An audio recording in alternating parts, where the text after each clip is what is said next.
Hey guys, welcome back to another episode of Fashion Meets History with Domii Davis. Before we get into the video, please like, follow, share, and subscribe on this channel as well as all of my social media channels below. Alright, let's get into it. Up until this point, we've been talking about African American influences on fashion itself through designing and styling. Fashion isn't just limited to those ideas.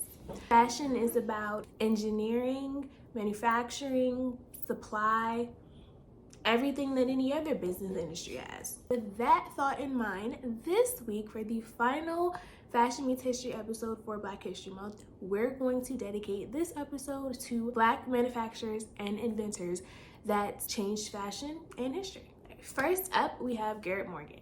Now, his name may sound familiar. He's known most for his invention of the traffic light. Other notable inventions are the evolution of the first breathing mask, which eventually contributed to the breathing mask worn in World War II, a method for hair straightening, and most importantly for us in this episode, inventions for the modern sewing machine. Garrett Morgan was born in Kentucky in 1877. He would later move to Cincinnati, Ohio, which is where his story as it relates to us began. In Kentucky, Garrett only received an elementary education, which was quite normal for the era, his race, yada yada yada. When Garrett moves to Ohio as a teenager, he seeks work as a handyman and finds a job with a wealthy Ohio businessman. Through this job, he's able to afford private tutors and develop his education further. Even though he always had an interest in engineering and mechanics and taking things apart, putting them back together, finding how things work, the increase in education really helped advance his mind and advance himself in his chosen career. He worked as a handyman for several years, and eventually he found his niche with sewing machines. Ohio had several prominent sewing factories, and he was servicing each of these factories. And in servicing these factories and machines, he came up with the idea that he can make the process better. The two patents that Morgan received was the zigzag stitch for the modern sewing machine, as well as a belt fastener. Throughout this time period, he also opened his own repair business, explicitly repairing sewing machines in 1907. Then in 1909, he married his wife, who was a seamstress, and they together opened a tailoring business. And in 1912, he went after and was granted his first patent for his modernization inventions towards the modern sewing machine. And as we mentioned in the beginning, his inventions did not stop there. He went on to invent the traffic light after an accident that he saw. He went on to develop a premise for the modern day gas mask and hair straightening, right? Madam C.J. Walker was not the only Black hair care expert out here.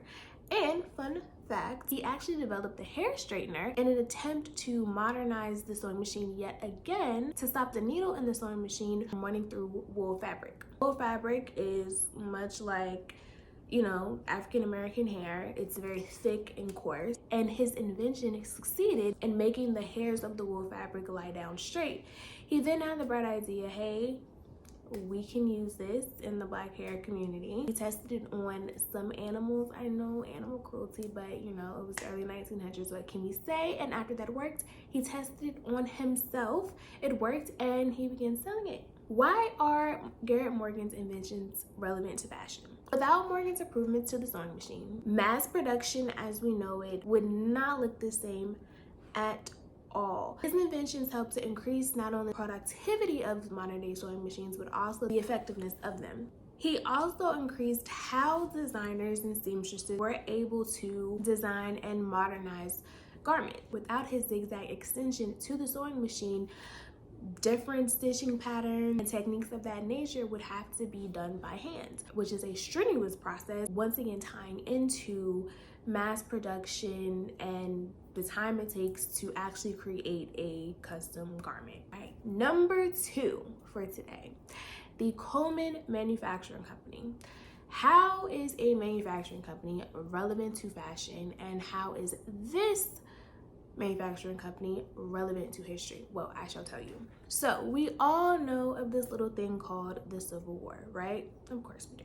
During the Civil War, one factor that greatly contributed to the South's demise was its lack of factories. Although in the time leading up to the Civil War, where the South and America as a whole, let's just be real, engaged in chattel slavery, cash crop products like cotton and indigo and rice. The South produced a large bulk of the world's cotton, but there was one problem. Without the factories and the mills to process and ship the cotton, they weren't reaping all of the benefits. This is where the North comes into play and why we always say America as a whole benefited from chattel slavery in America, because y'all did. It's a fact, but I digress.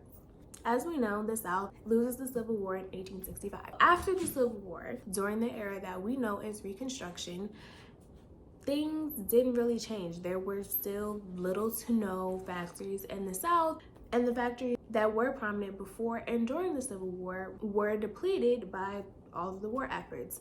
The South in general was depleted of wealth and resources.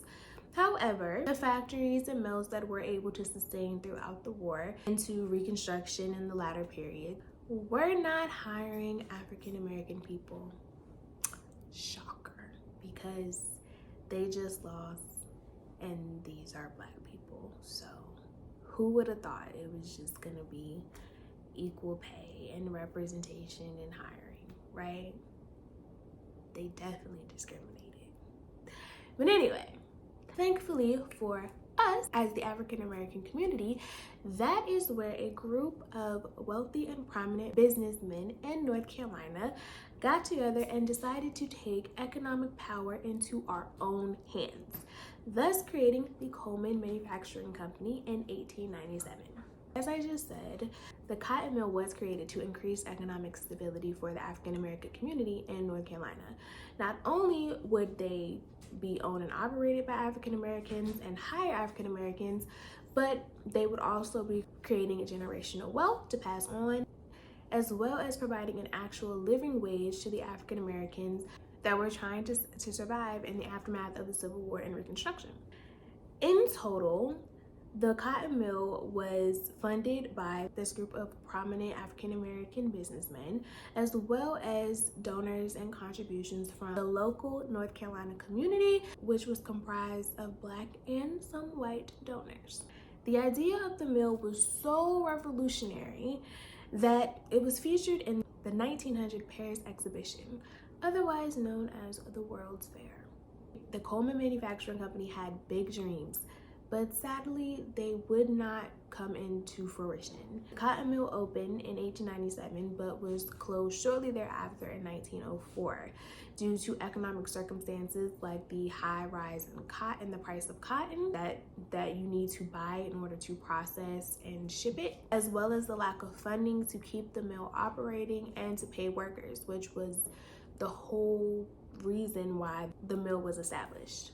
However, the building itself is still standing today and is listed as a national landmark in North Carolina. The mill was sold to another manufacturing company and played a role in that manufacturing company for quite some time. Although the dream was short-lived, this provides a glimpse inside the manufacturing leg of the fashion industry. If the business was able to sustain itself, it could still be a powerhouse to African Americans in North Carolina and in America to this day.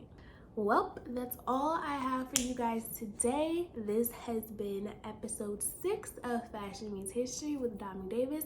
As always, if you like what you heard and you want to hear more, please like, follow, share, and subscribe to this channel, and follow me on my social media channels below. That's it for me. Until next time.